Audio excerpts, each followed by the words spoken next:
నమస్తే, welcome to YT TV. బులెటిన్ల ముందుగా headlines. ప్రపంచవ్యాప్తంగా రెడ్ క్రాస్ విశేషమైన సేవలు. విజయనగరంలో రెడ్ క్రాస్ బ్లడ్ బ్యాంకులో ప్లేట్లెట్స్ యూనిట్ ప్రారంభించిన మంత్రి కొండపల్లి శ్రీనివాస్. తెలంగాణ ఎమ్మెల్యేల లెటర్లు పట్టించుకోని టీటీడీ. తిరుమలలో తెలంగాణ భక్తులు ఆందోళన. డ్వాక్రా గ్రూప్ మహిళలతో ఆంధ్రప్రదేశ్ సీఎం. మహిళల అభివృద్ధికి కట్టుబడి ఉన్నామన్న చంద్రబాబు. ప్రపంచవ్యాప్తంగా రెడ్ క్రాస్ విశేషమైన సేవలు అందిస్తోందని మంత్రి కొండపల్లి శ్రీనివాస్ కొనియాడారు. విజయనగరంలో రెడ్ క్రాస్ బ్లడ్ బ్యాంకుల్లో ప్లేట్లెట్స్ యూనిట్ తో పాటు ఎస్డిపి యూనిట్ ను ఎంపీ కలిశెట్టి అప్పలనాయుడు, ఎమ్మెల్యే అదితితో కలిసి మంత్రి ప్రారంభించారు. జిల్లాలో రక్తం కొరతను నివారించేందుకు రెడ్ క్రాస్ సిబ్బంది కృషి చేయాలని మంత్రి కోరారు. రక్తదానంపై ప్రజలకు అవగాహన కల్పించాలన్నారు. యువత రక్తదానానికి ముందుకు రావాలని పిలుపునిచ్చారు. చాలా సర్వీసెస్ వాళ్ళు లోకల్గా ఉన్న పీపుల్కి చేయడం జరుగుతుంది. అంటే హోమ్లెస్ నీడ్స్ కానీ, అయితే ముఖ్యంగా బ్లడ్ డొనేషన్ క్యాంప్స్ రన్ చేయడం, బ్లడ్ను కూడా ప్రాసెస్ చేసి హాస్పిటల్స్కి హోల్ బ్లడ్ అవ్వచ్చు, ఇవన్నీ కూడా ఒక సేవా దృక్పథంతో విజయనగరం జిల్లాలో గత 30 సంవత్సరాలుగా రెడ్ క్రాస్ వివిధ సర్వీసెస్ ఇస్తుంది. 1419లో కూడా గౌరవ అప్పటి కేంద్ర మంత్రులు శ్రీ పోసిపాటి అశోక్ గజపతిరాజు గారు ఇక్కడ వీళ్ళకి ప్రత్యేకించి స్థలం కేటాయించి బిల్డింగ్ కూడా కట్టుకునేదానికి అవకాశం కల్పించారు.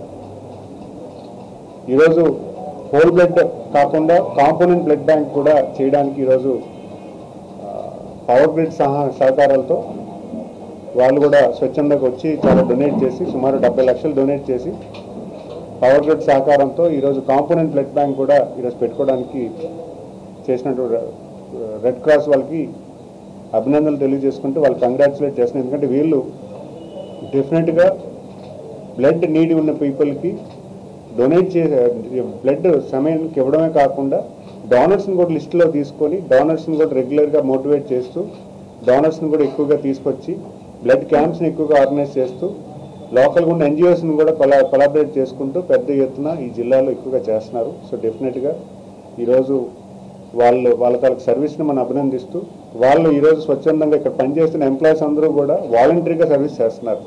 ఇక్కడ ఎవరు కూడా ఒక శాలరీడ్ ఎంప్లాయిడ్ కాదు, కేవలం ఖర్చుల నిమిత్తం వాళ్ళ తాలూకు డీజిల్ పెట్రోల్ ఖర్చులకు వాళ్ళకే తీసుకుని వాళ్ళు పనిచేస్తున్నారంటే మన అందరం కూడా వాళ్ళకి అభినందన తెలియజేసుకుంటూ వీళ్ళ తాలూకు సర్వీస్ని మనందరికీ 10 మందికి తెలిసి బ్లడ్ డోనర్స్ కూడా కొంచెం రెడ్ క్రాస్కి వచ్చేటప్పుడు మాత్రం మీరు ఏదైనా బ్లడ్ డొనేట్ చేసేలా ఉంటే ఇక్కడ కూడా వచ్చి డొనేట్ చేసి మీరు ఎక్కువగా పార్టిసిపేట్ చేయాలని కూడా మేము కోరుతున్నాం. ఎందుకంటే ఈరోజు బ్లడ్ అవసరం అనేది చాలా మందికి అవసరం ఉంది. ఎందుకంటే తలసీమియా పేషెంట్స్ కూడా మనకి రోజు రోజుకి పెరుగుతున్నారు. వాళ్ళకి రెగ్యులర్గా బ్లడ్ కావాలి కనుక బ్లడ్ డొనేషన్ అనేది పెద్ద ఎత్తున మీరు కూడా ఒక ఈవెంట్ కింద తీసుకోవాలి. ప్రతి ఒక్కరు కూడా మన జిల్లాలో తీసుకొని దాన్ని ముందుకు తీసుకువెళ్ళాలి. ఇక్కడ రెడ్ క్రాస్ అవ్వచ్చు, రోటరీ అవ్వచ్చు, లేకపోతే గవర్నమెంట్ బ్లడ్ బ్యాంక్స్ అవ్వచ్చు, వీళ్ళందరూ కూడా వాలంటరీగా మన తాలూకా బ్లడ్ బ్యాంక్ని పెంచి అవసరమైనప్పుడు వెంటనే ఇచ్చేదానికి చేస్తున్నారు. సో బ్లడ్ డొనేషన్ కూడా మీరు పెద్ద ఎత్తున ప్రతి ఒక్కరు కూడా ఈరోజు అర్బన్లో బ్లడ్ డొనేషన్ ఉంది కానీ రూరల్లో కొంచెం మోటివేషన్ చేయాలి. రూరల్లో అయితే గ్రామాల్లో కొంచెం అపోహలు ఉన్నాయి, బ్లడ్ డొనేట్ చేస్తే నీరసం అయిపోతామని, ఆరోగ్యం పాడవుతుందని. అలాంటి అపోహలు తొలగించుకొని బ్లడ్ ఖచ్చితంగా 3 నెలల్లో ఒకసారి ఇస్తే వాళ్ళకి మళ్ళీ ఆరోగ్యమైన బ్లడ్ క్రియేట్ అవుతుంది. కాబట్టి ఖచ్చితంగా వాళ్ళ ఒంటికి మంచిది. అది మనం అవేర్నెస్ క్రియేట్ చేసి ఎక్కువ డొనేషన్స్ కలెక్ట్ చేయాలి. మరి ఈరోజు రెడ్ క్రాస్ వాళ్ళకి ప్రత్యేకించి అభినందనలు తెలియజేసుకుంటూ నన్ను ఈరోజు ఇక్కడ పిలిపించి ఆ ఓపెనింగ్లో మా ముగ్గురిని భాగస్వామ్యం చేయడం చాలా ఆనందంగా ఉందని తెలియజేస్తున్నారు. తిరుమలలో తెలంగాణ భక్తులు ఆందోళనకు దిగారు. దర్శనం కోసం తెలంగాణ ఎమ్మెల్యేల లెటర్లు తీసుకుని వెళ్తే తిరుమలలో ఎవరూ పట్టించుకోవడం లేదని ఆవేదన వ్యక్తం చేశారు. సోమవారం, మంగళవారం తెలంగాణ ఎమ్మెల్యేల విఐపి దర్శనం లెటర్లు అనుమతిస్తామని టీడీపీ ప్రకటించిందని తెలంగాణ భక్తులు తెలిపారు. అయితే ఒకరోజు ముందు లెటర్ టీటీడీ ఈవో కార్యాలయంలో ఇవ్వాలని నిబంధన ఉన్న విషయం తెలియదంటున్నారు. కుటుంబ సభ్యులతో కలిసి వచ్చి దర్శనం చేసుకోలేక వెనుతిరుగుతున్నారు. తిరుమల విఐపి దర్శనం కోసం వచ్చినాం మనం. ఇక్కడ అసలు ఇద్దరికి కూడా రాణిస్తలేరు, ఓన్లీ ఏపీ వాళ్ళని పెట్టడము. మంగళవారం, సోమవారం అని మనకు చెప్పడం జరిగింది. కానీ ఇక్కడ లెటర్స్ కూడా యాక్సెప్ట్ చేస్తలేదు. చాలా ఘోరమైన పరిస్థితి ఉంది. వాళ్ళు 2 నిమిషాలు కూడా మాట్లాడతలేరు మనతో. దుబ్బేశ్వరు ఏమనంటే దుబ్బేశ్వరు లేదు, దర్శనం లేదు అని చెప్పేసి మరి న్యూస్లో చెప్పారు కదా, న్యూస్లో చెప్పారు చూపెట్టమంటే ఓన్లీ స్పెసిఫిక్ డేస్ మాత్రమే అలో చేస్తున్నారండి. ఓకే.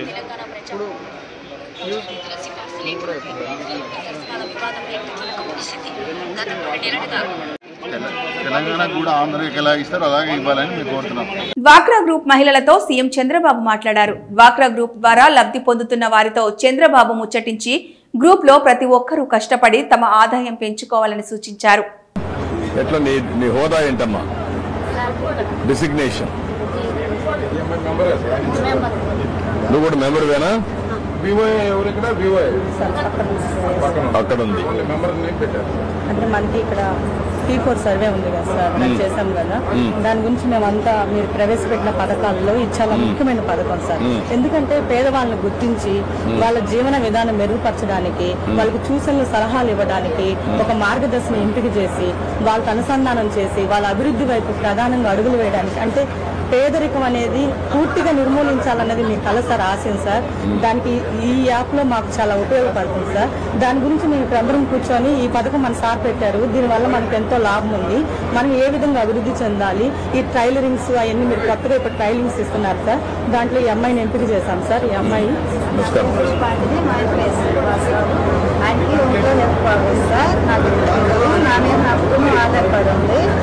ఇంతలో మీరు ప్రవేశపెట్టిన మిషన్ ఇస్తామన్నారు సార్, పంపించారు సార్. టికెట్స్ తయారు చేసుకుంటూ మీరే సార్ మాకు స్ఫూర్తి, 3 లక్షలు లోన్ ఇచ్చారు సార్, 1 లక్ష రూపాయలు సబ్సిడీ ఇచ్చారు సార్. ఇప్పుడు దీనివల్ల ONDC వల్ల ప్రపంచం మొత్తం మార్కెట్ చేసే అవకాశం వచ్చింది. చిన్న కోరిక సార్, మన ఇండియానే కాకుండా ప్రపంచ దేశాలన్నీ కూడా ONDC ద్వారా వెళ్ళాలని సార్. అది చేస్తామా? ఇప్పుడు 10 దేశాలు పంపిస్తారు. ఇప్పుడు ఈ ONDC కరెక్ట్ ఈ పక్క వచ్చండి. ONDCది కొంచెం మీరు స్ట్రీమ్ లైన్ చేసి ఆ ప్లాట్ఫామ్ ని she able to do well. ఇక్కడ backward forward integration is important. Recipe ఒకసారి టెస్ట్ చేసి R&Dలో ఇంకా ఇంప్రూవ్ చేయగలిగితే రెసిపీ ఇంప్రూవ్ చేయించడం. ఇప్పుడు 10 దేశాలు పంపిస్తున్నారు మేడం, 10 దేశాలు పంపిస్తా ఉంది. ఈ ONDC ద్వారా పోతే మాకు సంతోషంగా ఉంది, ఇంకా ఎక్కువ వస్తుంది. పెట్టినందుకు చాలా ఆవిడ వేసే ట్రెడిషనల్ వ్యాపారానికి తోడుగా ONDC పెట్టండి. ఆ ONDC ప్లాట్ఫామ్ మీరు కూడా మానిటర్ చేసుకోవచ్చు, ఆల్ కలెక్టర్స్. అదే మరి బ్యాక్వర్డ్ ఫార్వర్డ్ ఇంటిగ్రేషన్ చేయాలా, బ్రాండ్ ప్రమోట్ చేయాలా, అదే మరి రెసిపీ కూడా చేయాలి అని చెప్పాను కదా. మళ్ళీ లాస్ట్ టైం మీరు వర్కౌట్ చేయమని చెప్పాను కదా, అది కూడా చేస్తే అది చేసి ప్యాకింగ్ లేకపోతే ఇక్కడి నుంచి రెసిపీ ఎవ్రీథింగ్ ఎట్లా వాళ్ళలో కరెక్ట్ గా చేస్తే, ఇలాంటి వాళ్ళు ఇనిషియేటివ్ మనం కిల్ చేయకూడదు. మళ్ళీ వాళ్ళు ఇనిషియేటివ్ చేసి అవసరమైతే ఇప్పుడు ఆవిడ కొంచెం మెషినరీ పెట్టింది, ఆ మెషినరీని ఏమైనా ఇంప్రూవ్ చేయగలుగుతారా ఇంకా మోడర్నైజేషన్, ఏ టెంపరేచరు, ప్రాసెస్ ఏంటి, ఆవిడేం చేస్తా ఉంది ఇంకా. మంత్రి నారా లోకేష్ సంచలన వ్యాఖ్యలు చేశారు. ఒకసారి మండలిలో తనపై వైసీపీ నాయకులు దాడికి ప్రయత్నిస్తే నాగ జగదీష్ అడ్డుకున్నారన్నారు. టీడీపీ ఎమ్మెల్సీలు బీటెక్ రవి, బీదర్ రవి ఓ మంత్రిని గట్టిగా తన్నారన్నారు. కానీ పరువు పోతుందనే కారణంగా సదరు మంత్రి గోప్యంగా ఉంచినట్లు వెల్లడించారు. అయితే చంద్రబాబు ఒక మాట చెబితే మండలిలో అందరం అదే మాట మీద ఉంటామని వెల్లడించారు. కొల్లన్న వాళ్ళ కుటుంబం తరతరాలుగా పార్టీ కోసం కష్టపడ్డారు, నిలబడ్డారు. ఇట్లా అందరూ ఉన్నారు. నాగ జగదీష్ గారు ఉన్నారు ఇక్కడ, మండల పార్టీ అధ్యక్షుడు ఉన్న వ్యక్తిని బాబు గారు లేదు పట్టుబట్టి ఎమ్మెల్సీ ఇచ్చారు. అదే పట్టైనా వైకాపా వాళ్ళు నా పైన కౌన్సిల్లో దాడి చేయాలనుకున్నప్పుడు నిలబడ్డాడు. ఆనాడు బీదా రవి గారు కానీ బీటెక్ రవి గారు కానీ ఒక మంత్రి గారిని కూడా గట్టిగా తన్నారండి కౌన్సిల్లో. అది బయటికి రాలే, వాళ్ళు చెప్పుకోలేకపోయారు, అంతే. చెప్పుకుంటే పరువు పోతుందని. బాబు గారు ఒక్క మాట చెప్తే కౌన్సిల్ అందరం అదే మాట మీద నిలబడ్డాం. దానికి కారణం పార్టీకి ఎవరైతే కష్టపడ్డారో వాళ్ళనే గుర్తించాం. చలపతిరావు గారు కూడా ఇక్కడ, గురువుగారు ఇక్కడనే ఉన్నారు, ఆయన కూడా ఆనాడు ఉండే. ఆయన గంటలు గంటలు పోరాటం, ఆయన వయసుకి ఎంత అరిశారు తెలుసా రోజు. పెద్దయినా నిలబడ్డాడు ఓపిక. ఫరూక్ అన్న వెళ్ళు నిలబడ్డారండి. ఒక వ్యక్తి నా పైన దాడి చేసాక వస్తే గట్టిగా ముందరికెళ్ళి పోరాడింది బుద్ధన మన నాగ జగదీష్ గారు. రెండోసారి ఈ నెల ఆయన కొట్టబోతే ఈయన పట్టుకున్నా, ఈయన దొరుకుతాడా? 2 చేతులు సరిపోలేదురా భయ్. ఎందుకు చెప్తున్నానంటే ఒక స్ఫూర్తి. అందరం పడ్డాం, అందరం పోరాడాం. కౌన్సిల్లో కూడా అదే పోరాటం పార్టీని కాపాడింది. సో పార్టీ తెలుగుదేశం పార్టీలో గొప్పతనం అదే. అనంతపురం కళ్యాణదుర్గం పట్టణ సిఐ యువరాజు ఆధ్వర్యంలో అక్కమాంబ దేవతల జాతరలో డ్రోన్లతో పోలీసులు నిఘా పెట్టారు. జిల్లా ఎస్పీ పి జగదీష్ ఆదేశాలతో పట్టణంలోని శ్రీ అక్కమాంబ దేవతల జాతరలో భద్రతను పటిష్టం చేయడానికి అవాంఛనీయ సంఘటనలు జరగకుండా ఉండేందుకు డ్రోన్లు ఎగురవేశారు. అధిక సంఖ్యలో భక్తులు ప్రజలు పాల్గొనడంతో ఎలాంటి అవాంఛనీయ సంఘటనలు జరగకుండా ఉండేందుకు డ్రోన్లను ఉపయోగించి నిఘా ఏర్పాటు చేశారు. కర్నూలు జిల్లా ఆస్పరి మండలం కైరుప్పల గ్రామంలో పిడకల సమరం అంగరంగ వైభవంగా జరిగింది. వీరభద్రస్వామి కళ్యాణ మహోత్సవం అనంతరం భక్తులు 2 వర్గాలుగా ఏర్పడి పిడకలతో పరస్పర దాడులు చేసుకున్నారు. ఈ పిడకల సమరంలో పాల్గొనేందుకు భక్తులు ఉత్సాహం చూపించారు. యుద్ధ వాతావరణాన్ని తలపించే ఈ పిడకల సమరంలో గాయాలవుతున్న భక్తులు పిడకల్ని విసిరారు.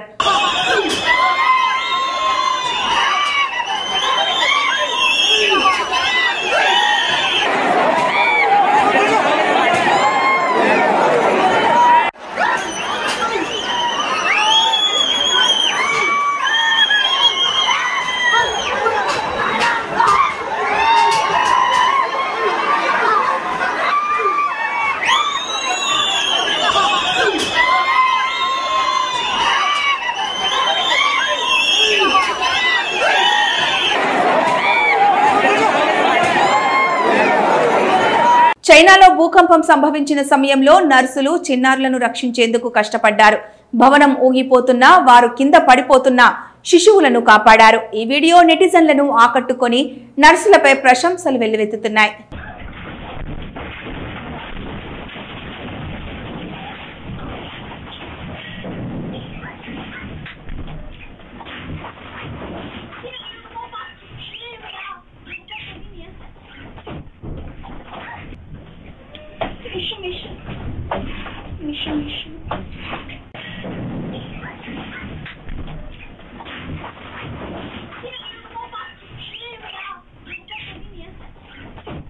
విశాఖపట్నంలో నకిలీ బంగారం బాగోతం వెలుగులోకొచ్చింది. బ్యాంకుల్లో గోల్డ్ విడిపించి కమిషన్ వ్యాపారం చేసే జగదీశ్వరరావు అనే వ్యక్తి ఫిర్యాదుతో దొంగ బంగారాన్ని పట్టుకున్నారు పోలీసులు.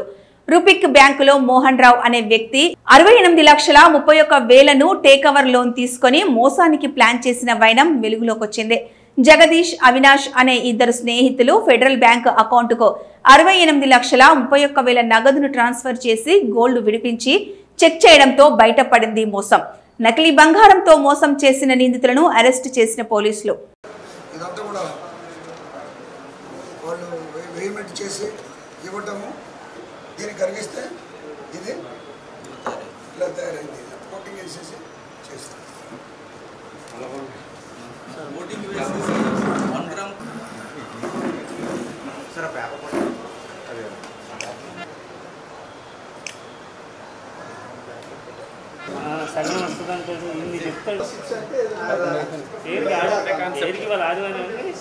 నల్గొండ జిల్లా హుజూర్ నగర్ సీఎం బందోబస్తుకు వెళ్లిన పోలీసులకు ఎదురైన వింత ఘటన ఇది. మురుగు కాలువలో మటన్ బోటీ క్లీనింగ్ చేస్తూ కనిపించిన మటన్ షాప్ సలీం. దీంతో ఒక్కసారిగా కంగు తిన్నారు పోలీసులు.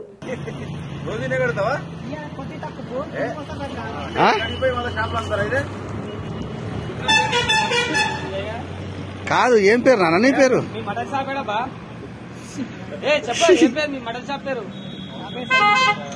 సలీమా?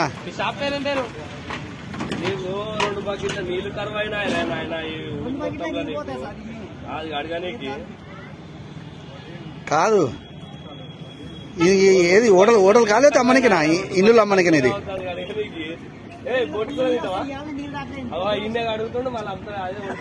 అరే సలీము నీవు ఇట్లా పోటీ చేసేవేరా రంజాన్ పండుగ పూటల్లా? బాపట్ల జిల్లా చినగాంజాం మండలం గొల్లపాలెంలో ఎన్టీఆర్ భరోసా పింఛన్ల పంపిణీ కార్యక్రమంలో పాల్గొన్నారు ముఖ్యమంత్రి నారా చంద్రబాబు నాయుడు. లబ్ధిదారుల ఇళ్లకు స్వయంగా వెళ్లి పింఛన్లు అందించారు సీఎం చంద్రబాబు. లబ్ధిదారుల సమస్యలను అడిగి తెలుసుకున్న చంద్రబాబు వాటిని పరిశీలించమని అధికారులను ఆదేశించారు. వాళ్ళ తండ్రి వెళ్ళిపోయాడు సార్. ఇల్లు వదిలిపెట్టి వెళ్ళిపోయాడు కదా. ఇద్దరు పుట్టినాక వెళ్ళిపోయాడు. ఈ అమ్మాయి ఇంకొక అమ్మాయి ఇంకోరు ఎంతనే చదువుతానమ్మా? ఎక్కడ? పాత కలపండి. అచ్చా, అంటే అక్కడ స్కూల్ ఉందా? ఇక్కడ స్కూల్ లేదా? 7 అయిపోయింది. 5 అయిపోయింది. ఇక్కడ 5 ఎంతవరకు చేసావు? ఇక్కడ 5 వరకు. ఇప్పుడు 6 నుంచి అక్కడికి పోతున్నావా? బాగా చదువుకుంటున్నావా? ఏమవుతావు చదువుకొని? పోలీస్ అవుతావా? అంటే పోలీస్ అంటే అందరూ కొట్టచ్చనా? ఏం చేస్తావు పోలీస్ అయ్యి? ఏం చేస్తావు? ప్రజలను కాపాడతావా?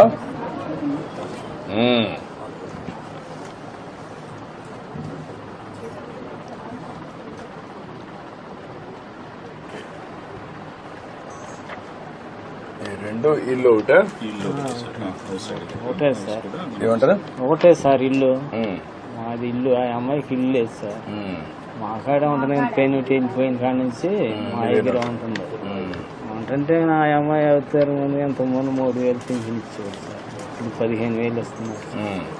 మీ దయ వల్ల ఏదో బాగా బతుకుతున్నాము. ఈ అమ్మాయికి కూడా ఏదన్నా ఒంటరి మహిళ కింద పెంచి నొప్పించి ఆ అమ్మని ఏదైనా చదివించి ఏదైనా ఇల్లు కట్టి పెట్టే మార్గం చేద్దాం. నువ్వు కూడా చేయాలి కదా. అన్ని గవర్నమెంట్ అందరికి చేయలేం కదా. సార్ నువ్వు ఊహించలే కదా. అమ్మాయి 15,000 ఇస్తున్నాం కదా. ఇస్తున్నారు సార్.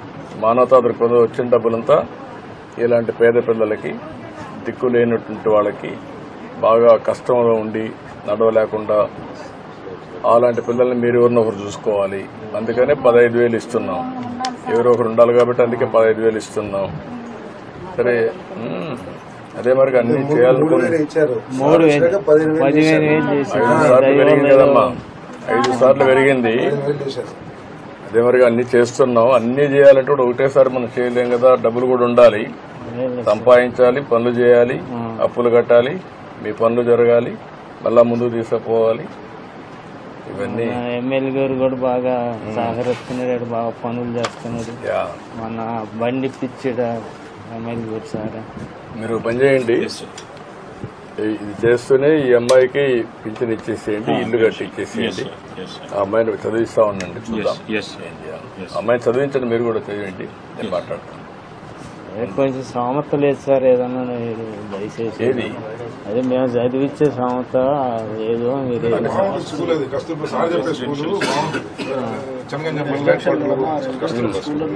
కస్తూర్బా స్కూల్లో పెట్టేసేయండి. పెట్టేసేయండి. ఓకే ఓకే ఓకే అమ్మా. Hi bye. సరేనా? పింఛన్ ఈ అమ్మాయికి అమ్మా చెప్పాలి. సరే సార్. బాగున్నావా? చూడు చూడు బాగున్నావు నువ్వు? పర్లే పర్లే. ఏంటి ఎట్టున్నావు? పుట్టుకో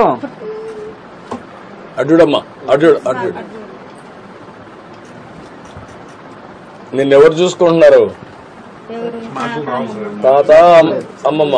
తెలుసు కానీ చెప్పలేదు సార్. చెప్పలేదు. మేనరికమా? మేనరికం సార్. మేనల్లుడు అదే తమ్ముడు ఏదో బతుకుతాడని చెప్పి అదే జరుగుతాయి. ఓకే సరే మంచిదే. ఓకే అమ్మా బాయ్. ఇప్పుడు డబ్బులు అర్థమవుతుంది అమ్మాయికి? బంధువులతో అర్థం అవుతాయా? నిన్న అర్థం చేసుకుంటుందా? మాట్లాడలేదు. బులెటిన్ ముగించే ముందు హెడ్లైన్స్ మరొకసారి. ప్రపంచవ్యాప్తంగా రెడ్ క్రాస్ విశేషమైన సేవలు. విజయనగరంలో రెడ్ క్రాస్ బ్లడ్ బ్యాంకులో ప్లేట్లెట్స్ యూనిట్ ప్రారంభించిన మంత్రి కొండపల్లి శ్రీనివాస్. తెలంగాణ ఎమ్మెల్యేల లెటర్లు పట్టించుకోని టీటీడీ. తిరుమలలో తెలంగాణ భక్తులు ఆందోళన. డ్వాక్రా గ్రూప్ మహిళలతో ఆంధ్రప్రదేశ్ సీఎం. మహిళల అభివృద్ధికి కట్టుబడి ఉన్నామన్న చంద్రబాబు. ఇవి ఈ బులెటిన్ అప్డేట్స్.